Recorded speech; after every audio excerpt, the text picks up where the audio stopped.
Jörg Widmann, thank you for coming. Today we were here in the ARD studio. We had an interview for RBB. We talked for 2 hours. That's right. About the recording that we've just released with you, Humoresken.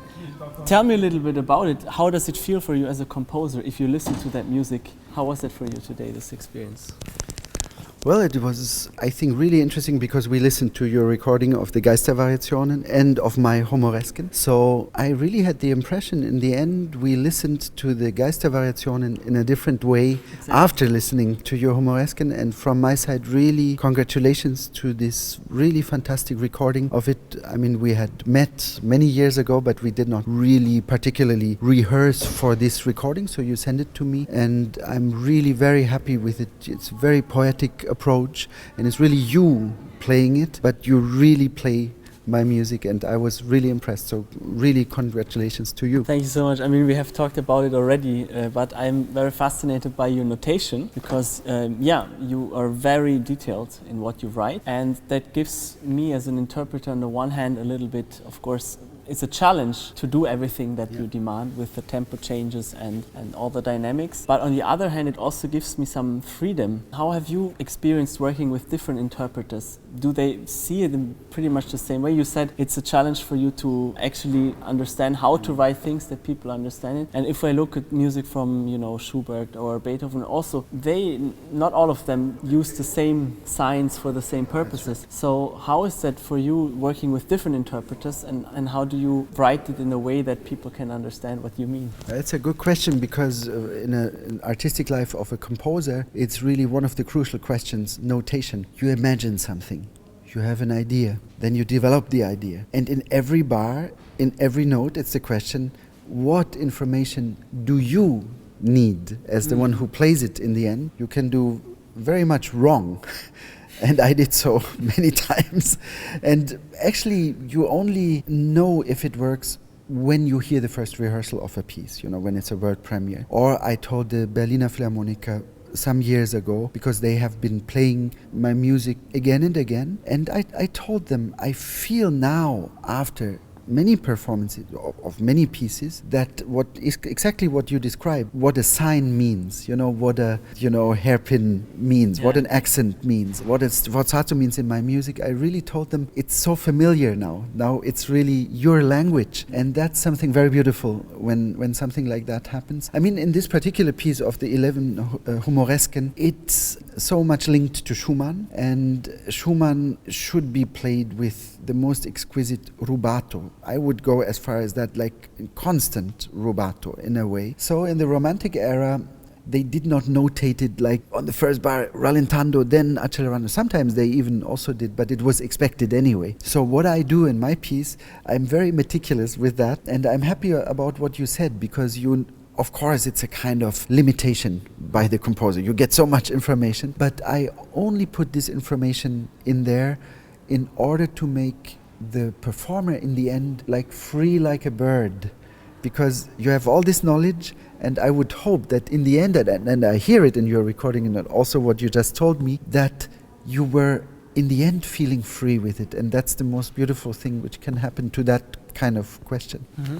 Thank you. I felt very free. Now, talking about also interpreting music, I mean, there are many composers who mainly compose. You also compose a lot. I've heard here a wonderful opera of yours. You also play the clarinet in a very, very wonderful manner, and you also conduct. Do you see yourself in a tradition of also 17th, 18th, 19th century where people also had different roles as musicians? And how important is it for you to live in those different roles to understand music in a bigger way? Yeah, it's interesting what you mentioned, because if we would sit here, not in 2023, but let's say until the middle of 19th century or even end of 19th century, that would not even be a question which a musician from that time would understand. That's the funny thing, So today it's absolutely, because we got so specialized. So either you are this or this. But at least that's all I can say. I feel very close to this idea of the universality of music. I mean, for somebody like Mendelssohn, he was standing in front of an orchestra almost every day. He was playing the piano, of course. Beethoven, Mozart, they played piano and violin, so it was really a normal thing. And for me, this never really stopped. When did it happen? I think it was in the middle of 19th century. So suddenly there was the new type of the virtuoso with the very interesting figures like Franz Liszt, who really revolutionized the piano writing, or Paganini, fantastic people. So nothing against that, but that's where it started. That was also the moment when the maestro became so important. In former centuries, it was never that important. And suddenly, with Richard Wagner and so on, so the people said, oh, the composers, these are these strange guys who sit in their apartment and write this ingenious or crazy music. So that's where it started, I think. For me personally, this universality of music making has never stopped. And just for me to understand, how did you start with music? You started with an instrument, and how did you get into composing and conducting, and how did that develop throughout your life? I mean, just to say that you've just turned 50 years old, so now it's probably halfway. So it's a good time to reflect on on your previous path.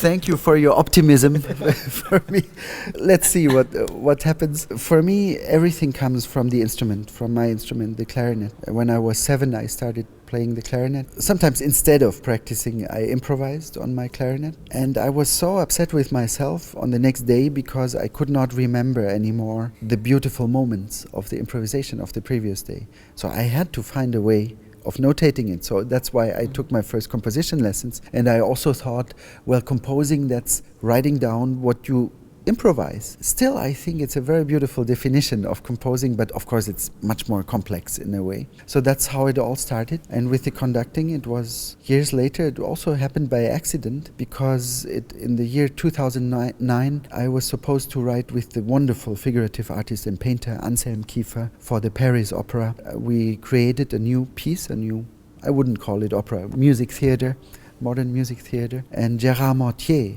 who was the intendant, the director of the opera at that time, he said to me, well, and you will conduct the piece. And I did not have any conducting training in that time. And I said to him, well, writing a piece and conducting is a very different thing, so let me write it first. So I did not trust in myself, doing this in the end. But he trusted me more than I trusted myself. And I did it in the end, and we had 7 wonderful performances. I mean, that was quite a debut, with the Paris Opera Orchestra and the Bastille Opera in Paris. But it happened like that. And in the same year, it was the Bayerische Rundfunk Symphony Orchestra, wonderful orchestra, Bavarian Radio in Munich. It was their chief conductor at that time, Maris Jansons, who called me if I would be interested in writing them a piece accompanying the Beethoven 7th and 8th Symphony, to be paired with that. And I wrote my piece, Con Brio, for orchestra. And one day I finished the score very late, and I promise you, one night before the first rehearsal, and I was somewhere in Hanover planning to give a masterclass for the clarinet students, and he called me and he said, Mr. Widmann, you have to conduct the first rehearsal tomorrow morning, 10 o'clock, because I got the score so late, I'm still learning it. So he did not want to do something really bad to me, but he said,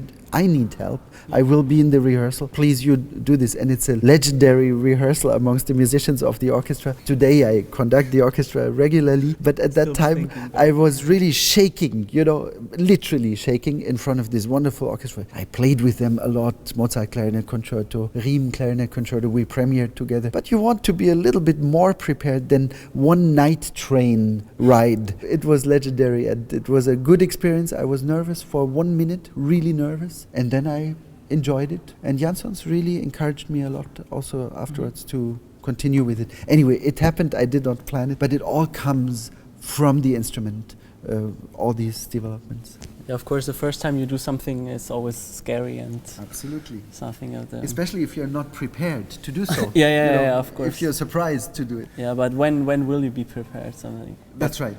I'm grateful. Of course, in this way, it was a very spontaneous idea. Exactly. But, yeah. Thank you so much for being here. Thank you. Taking your time. And for you, thank you for watching. And you can order the album where I play Jörg's Humoresken. The link is down in the comments in the description box. And you will find the recording also on streaming platforms, Spotify, Amazon, and also on Apple Music, of course. And see you in the next video. Thank you again, and take care.